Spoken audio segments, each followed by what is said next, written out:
first time, only Rav Etiel would get me out of Bidud. So I'm not officially in Bidud. I was in Bidud since before Purim. I went to APAC. I don't know if you know what APAC is. So I went to I'm always at these conferences. I'm speaking at the conferences, appearing at conferences. And I was at APAC, beginning of March. And I came back. We live in, my husband is American. I'm Canadian. I became American also. But we met here 34 years ago in Israel. And we got married, and we've been trying, Baruch Hashem, 2 years ago we moved back here. And my husband made Aliyah. But Nefesh B'Nefesh told me not to make Aliyah yet because I'm always on a plane. Like I really don't live, where do you live? Like I live on planes because of the 30 countries. But after APAC, I came back and the Israeli government said whoever was at APAC goes into Bidud. So I'm a Canadian, so I follow all the rules. And Canadians also are sorry for everything. Israelis are sorry for nothing, okay? But Canadians are sorry for everything. So I went into Bidud, and all the Israelis on our team were making fun of me. Oh, Lori, it's overblown, it's whatever, this. But thankfully I went into Bidud. And then people who I knew who were at APAC did not go into Bidud because America didn't tell you to. And a lot of people got very sick. Some people almost died. People were sharing it. It was really a terrible, terrible situation. So my husband is high risk because he is of his age. He's older than I am. And he also had heart surgery like 7 years ago. So he's high risk. So he also went into Bidud with me. And we've been, my husband calls us Bidudniks. We're like Bidudniks, okay? So we really actually have taken a lot of pleasure it turns out I don't just love my husband, I like him. It's a good thing. We live in Musara, which is just outside here of the old city in Musara. And we're very, very happy to be here. But I have to tell you that it gives you a lot of time to think. A lot of time to think. There's something in parenting. I don't know if you call it here, like when your kids misbehave, you put them in timeout. You call it timeout here? Okay. You put them in timeout. So Hashem put the whole world in a timeout. The whole world. Why do you put your kids in a timeout? To think. First, you want to stop the conflict. Whatever they're doing, you're doing something wrong. Either by your words, your thoughts, your actions, your fists. You're doing something wrong. So that's to stop the conflict, stop the situation, and then, you want them to think. You put them on the stair, and you hope that they come out. You know what do your kids do? They come out of timeout, and you say you're sorry, and they're like, sorry, okay. But that's not good enough, because that's not a real sorry. So Hashem put the whole world in a timeout, and we're supposed to be thinking. It's painful for me to hear people say, I just want to go back to the way it was. Right? I just want things to go back to normal. If we go back to the way it was, this was for nothing. For nothing. We have to emerge as better people, committed to making a better world. And that's why you're here. And that's why you've been chosen.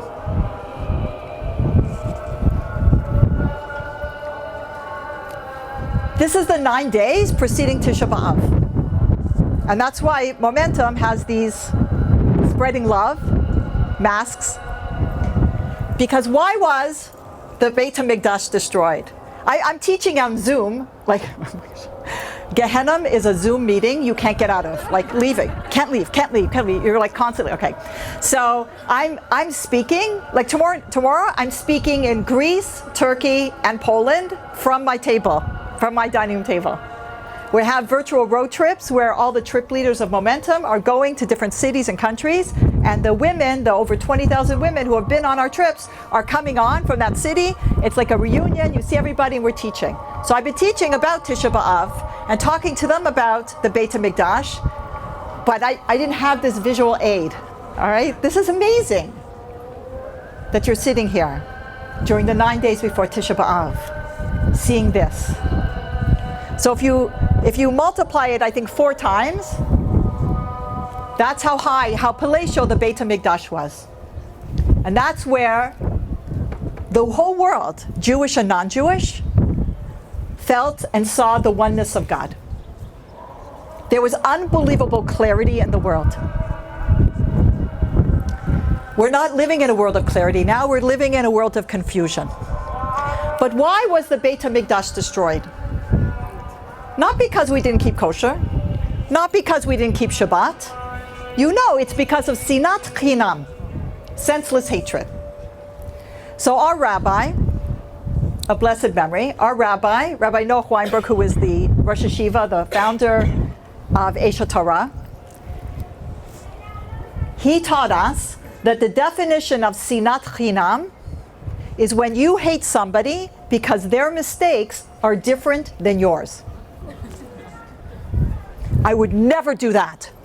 We believe you. You would do something else. The tikkun, the antidote, the way to turn this around is the opposite of sinat chinam. And if you ask people, including my friends and rabbis, what is the opposite of sinat chinam? What do they say? Ahavat chinam. And I'm sorry, I believe they're wrong. And my rabbi felt they were wrong. The opposite of senseless hatred is not senseless love. That's how we're going to change the world, through senseless love. Imagine, okay, who's married here? Are you married? No. Who's married? Yes. What is your name? Ariella. So Ariella, if your husband said to you, Ariella, I love you, and he doesn't say that? No? Okay, well you put him on a men's trip and we'll turn him around, okay? We have trips for husbands now too, and fathers, okay? But imagine, every once in a while he must say he loves you, okay? On your anniversary, at least once a year. So I'm sure he loves you and he shows you, but men are like, whatever, they're crazy. Okay, so imagine he says to you, Ariella, on your anniversary, I love you. And you say to him, why do you love me? And he says, I don't know. Just because. Just because. Is that fulfilling? No. But if he says, Ariella, I love you because you're such a devoted mother, because you care about the community, because you care about the Jewish people, because you care about others, now that's fulfilling. It's not senseless love. It's not ahavat chinam. It's ahava b'kavanah. Is to see within each person, even with their mistakes, what it is to love about them. Because what is the definition of love? Love is, according to the Torah, the emotion that you feel when you focus in on the virtues of another person, their goodness, and you identify them with those virtues. That's love. But how do you get there? You see it with children, right? Anybody here pregnant? Want to announce they're pregnant? No, great. So I have a friend, some of you maybe know, Dana Center-Mula. She works for Momentum. So Dana's pregnant, B'shat Tova. And I say imagine I ask Dana, go, Dana, you gonna love your baby? What is she gonna say? She would say yes, but Of course she's, people are insulted. If you ask a pregnant person, you're gonna love your baby? They're offended. Of course I'm going to love my baby. And then I ask, why? How do you know? What, you love every baby? Have you ever been on a plane? Remember planes? Okay. Have you ever been on a plane and there's some crying, screaming, snotty-nosed kid and they're kicking your back of the thing constantly? How do you know you're not going to get one of those? she will.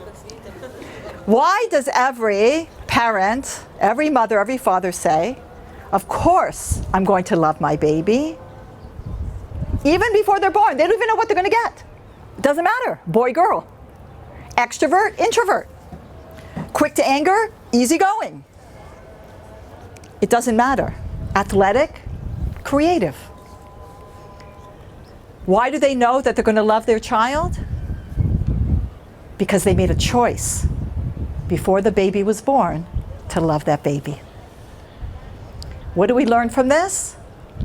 Love is a choice. What's the choice? Do I focus in on their goodness or do I focus in on their stuff? Everybody's got stuff. If you ask me, it doesn't mean you're blind to their stuff. If you ask me about my kids, tell me about your kids, Lori. I go, oh, my Shoshana is like this, my Zevi, my Moshi, my brother. I'm not just a bragging Jewish mother.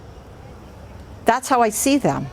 Even though, who knows their stuff better than I do? No one. But who knows their goodness better than I do? No one. But I made a choice to focus on their goodness, even with their mistakes, and to identify them. That's how I see them. That's how we're going to change the world. That's how you're going to change yourself. That's how you're going to change your family. That's how you're going to change your community. And the Jewish people, we were entrusted at Har Sinai with a job. You know when you get a job, if they don't give you a job description, never take a job without a job description. My daughter and her husband, they're getting their first, really, as a young married couple, a job offer. And I said to her, it's very important you get a job description. Why? First of all, now you know what you're supposed to do. And now they can, pardon? If you're qualified, but of course you lean in to the job you want to be in, not necessarily what you necessarily have. Like, it's such a female thing where, like, we'll only take a job we're qualified for. Men take jobs they're not qualified for all the time. That's what Sandberg, what's her first name? Sheryl Sandberg, that's her thing of lean in. She's telling women, lean into the job. Men will, like, totally take a job I'm completely unqualified for and figure it out. Whereas women, like, no, I have to check off all the boxes. Lean in. So I always tell my girls, lean in. So, why also? Because how can you be judged? How can you be judged if you're doing a good job by the people who hired you unless there's a clear job description? What if they say, I don't think you're doing a good job? But based on what? You know the expectation. What are the expectations? So am I going to meet them and exceed them? But if it's just a bunch of talk, like, oh, you're going to come in and you'll learn with these people and it's all mushy-gushy and verbal, and like, no. So the Jewish people, we have a job description. At Har Sinai, we were hired to do a job. We were chosen to do a job. And that's Or L'Goyim. We're supposed to be a light unto the nations. We are the chosen people with a job. Now, when you speak about chosen people, I have to tell you, Jewish people are very uncomfortable with it, right? You're not comfortable with chosen. Why aren't you, Ariella, why aren't you comfortable with it? You're my girl. You don't speak English? You can say it in Hebrew, somebody will translate.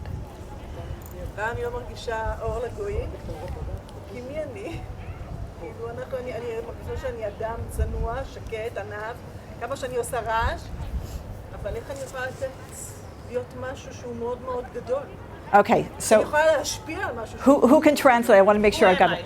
Who am I? Who am I? Yeah, who am I to be a light? Okay? And when you say chosen, it sounds elitist, doesn't it? Who am I? And chosen to be a light, who am I to do it? And how can I fulfill this job? Who am I? And chosen makes us sound better. Yeah. That's us. We're the chosen people. That's right. Ladies, chosen doesn't mean better. It doesn't say anywhere in the Torah that we're better. It says we're stubborn, but it doesn't say we're smarter, and it doesn't say we're better.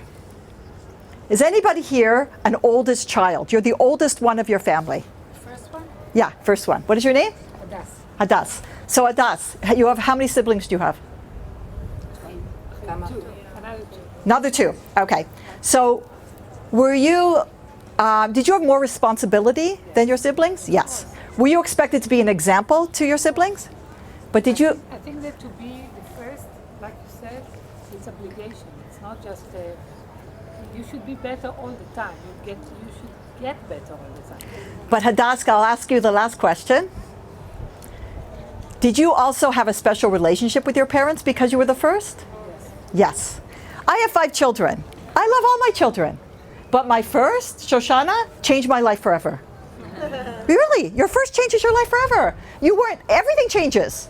Practically, spiritually, emotionally, every relationship, everything changes. When you have more kids, it's more of that, okay? But the first one is the only one who has you and your husband exclusively. So the Jewish people, Hashem loves all the nations. But the Jewish people, we're like the oldest child. We do have a special relationship with Hashem, but it comes with responsibility, obligation, and we are supposed to be an example to all the other nations. If we were that or, if we were that light, all boats would rise. All nations would rise. How are we doing? Harvey Weinstein, Bernie Madoff, Jeffrey Epstein. How do you feel when you see those names? Do you know that they're Jews? Yes. Everybody knows they're Jews. Everybody. And how do you feel? Ashamed. Why? Why are you ashamed?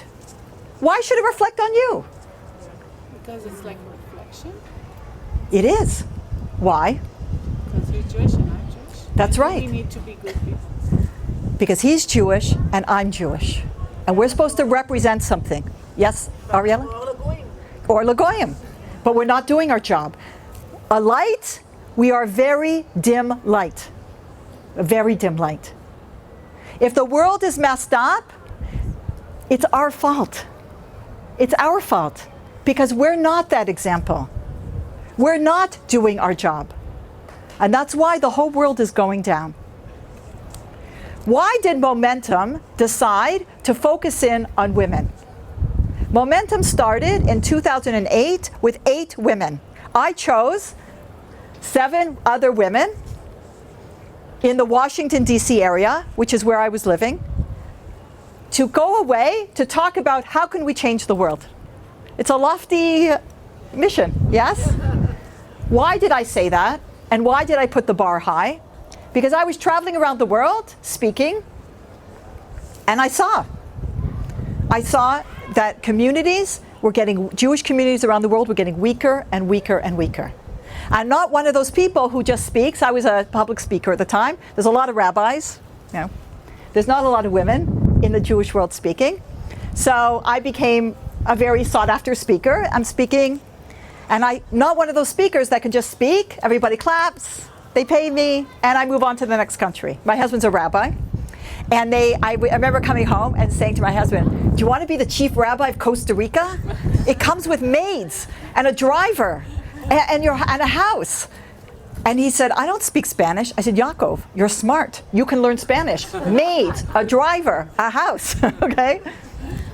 But obviously, we're not moving to Costa Rica, and we're not moving to Johannesburg, and we're not moving to Atlanta. But what am I going to do? What am I going to do to help them? So I gathered 7 other women, and we went away to Utah. And I consulted with people who do this for businesses. That this woman, she's very successful. She takes an eclectic group of people in a boardroom, and they come to a common mission, vision, and purpose. And I said to her, can I do this for a nonprofit? I'm bringing these women away, and I would like to start a nonprofit. And can I do it for nonprofit? She says, yes. I said, how do I do it? So she started telling me. So I'm writing it down. I'm not a very patient person. Okay, Ariella, have you noticed? I'm a little, okay? So I said to her, I said, can we just bottom line this? She goes, Lori, if you do what I say and you're patient, magic will happen. Trust me. So I'm like, okay. So I took all the notes, I went away, and now we're in Utah, okay? 3.5 days. First day, everybody sits down, I've got my chart, and I wrote it, and I start going through it, and some of them were like me. Lori, can we just bottom line this? Because they wanted to ski. Okay? So I said, if you do what I say and you're patient, magic will happen. Trust me. And ladies, magic happened. The first step was to get in touch with our own core values. What are my personal core values? And then what would my life look like if I really lived them? What would my family look like? What would my community look like? What would the Jewish people look like? What would the world look like? And then we shared, even though we're all very different, half were very, very, very Democrat, and half were very, very Republican, and this was Washington, D.C., the religion is politics. Half were Shomer Shabbat, half were not. And there were different stages of life. Some were single, some were married with no kids, some had little kids, teenagers, empty nester. I wanted everybody's voice. And we came up with a common mission, vision, and purpose. And then we brainstormed what project will bring this to the world. And we came up with, I'm telling you, 100 ideas. And 3 ideas rose to the top. We all decided on the plane going home. Why were there 8 of us? Because the woman who owns a place in Utah, her plane has 8 seats. That's why there were 8. And on the way home, we broke up into 3 different groups and to try to see if we can develop these ideas. So I took, with another woman, this idea, this taglit lihimahot, so to speak. The idea of taking mothers out of their lives, bringing them to Israel for a transformational experience, to get them in touch with their Jewish identity, to connect them to Israel, and to give them the tools to go back and take action. And we did everything in partnership with organizations around the world, including Aish Israel. We strongly believe in partnership, that if we work together, we can do so much more. So the first year we brought 300 women, then we brought 600 women, then we brought 900 women. And it's a free trip, not including airfare, for the women in the diaspora. Then we started bringing Israelis onto the bus. The Israelis pay a certain amount. They come on, it's highly, highly subsidized. Once the Israelis came on, game changer. Game changer.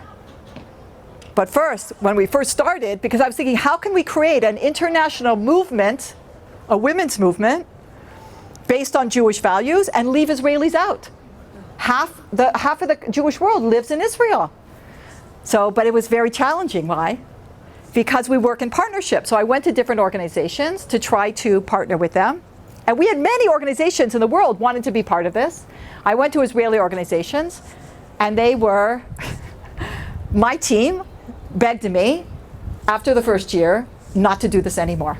Why? Because Israeli organizations are non-compliant, don't respect deadlines, okay? They're like, we pay you, you should pay us, okay? Like, what?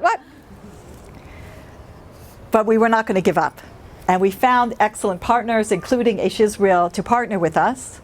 One of our partners is called Poreshet, the organization. It's for retired officers, female officers. There's like 1,000 of them in the country, and they have an organization called Poreshet. So they're all leaders, okay? They're all officers, and we have different organizations. And because our organizations really vary from Reform, Conservative, Orthodox, the Sachnut, JCCs, federations, because one of our goals is Achdut velo Achidut. Achdut velo Achidut. And that is linked to this whole concept of Sinat Chinam. Unity without uniformity. Why do we hold our head in shame when another Jewish man is on the front page for something terrible? And why, when a Jew wins the Nobel Prize, you're like, yeah. Because we know we're one. We're not a religion. You drive on Shabbat, maybe you don't eat kosher, you're just as Jewish as my husband, the rabbi. 100%. No difference. No difference. We're not a religion. We're a family. We're a highly dysfunctional family. And that's why, you know, when something happens, good or bad, it reflects on all of us. Right? It's our name. It's like your last name is Jewish, okay? They're Jewish, you're Jewish. It all reflects on all of us. It was so beautiful to see that in 24 hours, on a trip, on a momentum trip, that a woman from Moscow and a woman from Guatemala, and a woman from Tel Aviv, and a woman from Los Angeles, and a woman from Vancouver are sisters. Are sisters. Because we have so much in common. I was very privileged and honored when the government asked me to light one of the 12 torches. Now I have to tell you, I did not grow up knowing about this ceremony. I had no idea what a major thing this was until it all started happening. And there was a lot of hashgacha pratit that I ended up lighting for the diaspora. That 4 years ago, they decided one of the torches of the 12 will be for the diaspora. And more people watched it this year than any other year. Why? Because we were all in bidud. Okay, we were all bidudniks. And we, Momentum, blasted it out there, broadcasted it, and we paid for English translation because it's so incredibly moving. And we wanted the whole world out there to understand what's happening. And because one of the torches is for the diaspora, that's half the Jewish world out there. And they should know. I was more nervous in those 90 seconds speaking than any talk I've ever given. I've spoken in front of thousands of people. And I was more nervous for those 90 seconds. Not just that it's being broadcast to everybody, but I felt the sense of responsibility of who I represent. And who were the most proud? The Israelis. The 600 Israeli mothers who have been on Momentum. We were overwhelmed with unbelievable messages from them of how moving it was for them and how proud they were. How proud they were. And when I was shortlisted, there was 2 other philanthropists who were, I heard, on the inside, who were shortlisted. It was down to 3 people. And one was a woman and one was a man. And I said to them, even if you don't choose me, choose a woman. Choose a woman. So it turns out the hashgacha was that those other 2 people can't get into the country. Okay?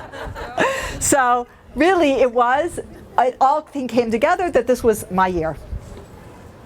So when I want to say that when I came to, when I went there and every word you say has to be approved and went back and forth, and I was very nervous, and I have some kids who are very, very religious, some kids who are not as religious, and everybody wanted me to like represent them, like to say this, do that. It was very funny. Before we went onto the stage, and there was no audience. It was just, it was pre-taped this year for the first time. There was no audience, but we knew over 5 million people are going to be watching. And it was just a few days before Yom Ha'atzmaut. And before we went on stage, the director brought all 12 of us together. And he said to us, very passionately, that the whole country is in pain. The whole nation is hurting. They're afraid. They don't know what's going to be financially, with their health, with the safety. He said, you 12 have been chosen this year to lift a nation. And we felt it. We all felt like, wow, the sense of responsibility. I don't know how you got onto this program, but the rabbi told me that you have been chosen to lift your community, and that you live all over Israel, and that for some reason you have been chosen. When I am lobbying in the Knesset for funds, because 4 years in, the Ministry of Diaspora Affairs called us, who are you? What are you doing? And now we have a partnership. They said, double your numbers, get into Eastern Europe, and we'll back you. When I'm lobbying for funds in the Knesset, because you want everybody left and right to be on board, I explain to them, we did not start this because we're a bunch of girls. We started it because it's strategically smart. Why do we focus on women? Because it's smart. Smarter. Not that we're smarter, but we are the influencers. We influence. Influence the influencer. It's just smarter, it's faster, it's more efficient. I used to speak on all the college campuses of America. Yale, Brown, Penn, AU. But I saw more and more, if I inspire a 21-year-old boy, I inspired a 21-year-old boy. But he has a 17-year-old sister, a 14-year-old brother, and parents. You get the ima, you get the family. Because the three most important decisions that will impact the family now and for generations are primarily in the hands of women. There are exceptions. Where we live. Ariella, if your husband wants to move to another city and you don't want to move, are you moving? You're not moving. I say this in the Knesset to anybody, like a cabinet minister. He goes, I'm not moving. Okay? Ask Bibi. Exactly. And I spoke to them because we had a whole thing online when the 12 torchlighters, and it was with Bibi and his wife, and I said, it's the mother who makes the decisions, the woman, and he's like, I know. Okay. Okay. So where we live, where our kids go to school. I tell all the women who come on the trips, the school you pick for your children is not just who your kids will be, it's who your grandchildren will be. You're setting them on a course of socialization and values. And the third most important decision is who we socialize with, who are our friends. Who we hang out with is who we become. And those three decisions are primarily in the hands of women. So it's just smarter. You realize even though you're complaining, and we should, every life is a world.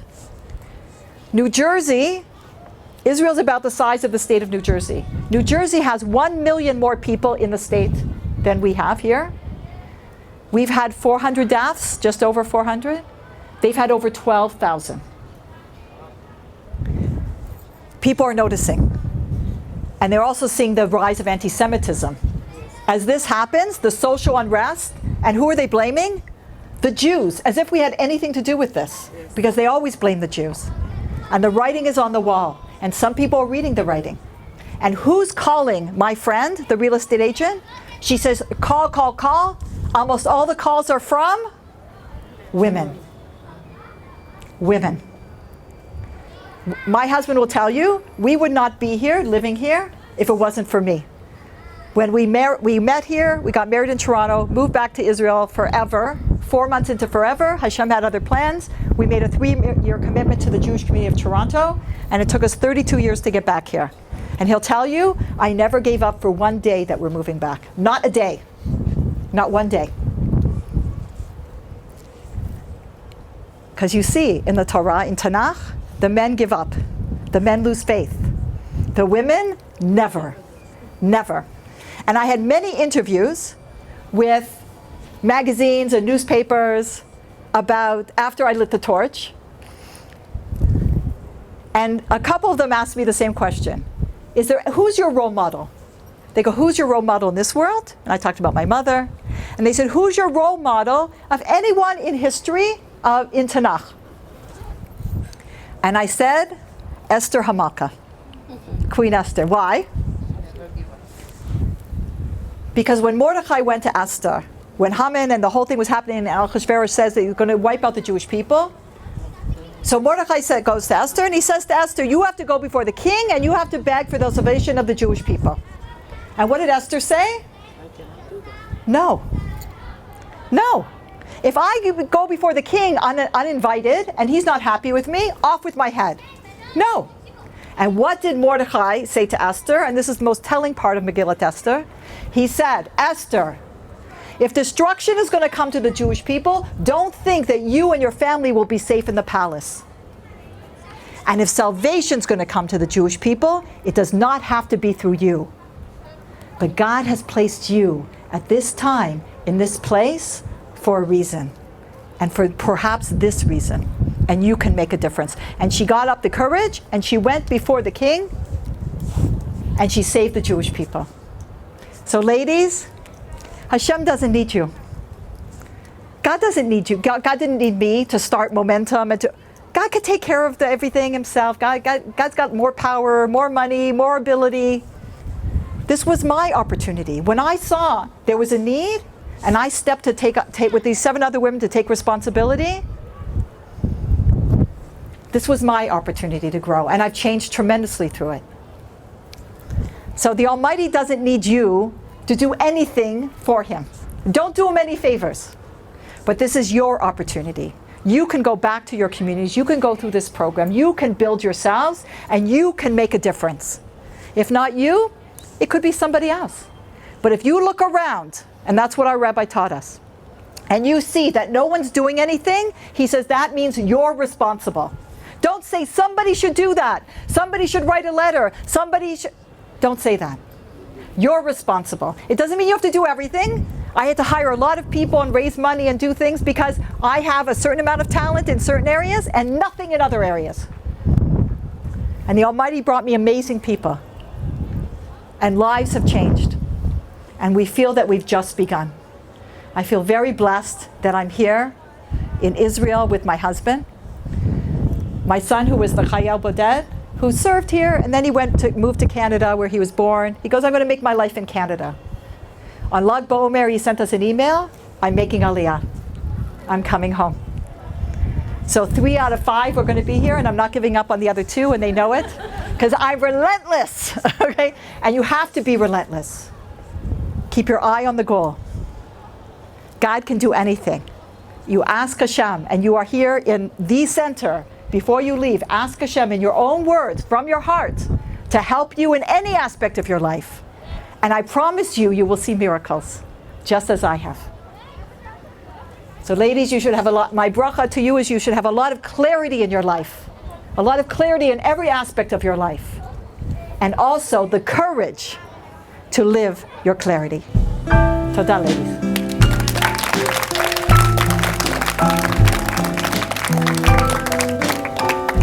Thank you, B'Tzalel.